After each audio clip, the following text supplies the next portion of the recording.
Hello बच्चों, let's read the question. The question says, consider a system of two identical particles. One of the particle is at rest and the other has an acceleration a. The center of mass has an acceleration.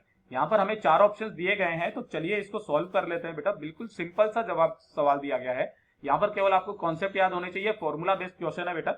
यहाँ पर ध्यान से देखिएगा, acceleration of the centre of mass of a two particle system is given by, किस तरीके से दिया जाता है, वो दिया जाता है a centre of mass vector is equal to that is m1 a1 vector plus m2 a2 vector, है ना, डिवाइडेड बाय कितना होता है m1 प्लस m2, राइट। ये that is equation number 1। Now according to the equation हमें दिया गया है टू आइडेंटिकल पार्टिकल है। आइडेंटिकल पार्टिकल है मींस क्या है बेटा, दोनों का मास सेम है हमारे पास में, है ना।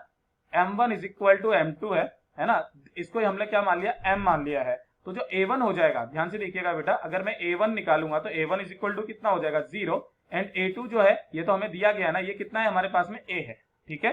यही वाली वैल्यूज को हम लोग क्या कर देंगे बेटा, फ्रॉम इक्वेशन 1, है ना, फ्रॉम इक्वेशन 1। अब इक्वेशन 1 के अंदर अगर हम लोग इनको पुट कर देंगे तो जो ACM वेक्टर जो आ जाएगा that is equal to m multiplied by a1 that is 0, okay, and now plus that is m and a2 is equal to कितना है, that is a vector, okay. now divided by m plus m that is 2m, यानी कि अगर हम लोग इसको solve कर देंगे तो a सेंटर ऑफ मास जो हो जाएगा that is equal to 1/2 a vector, okay.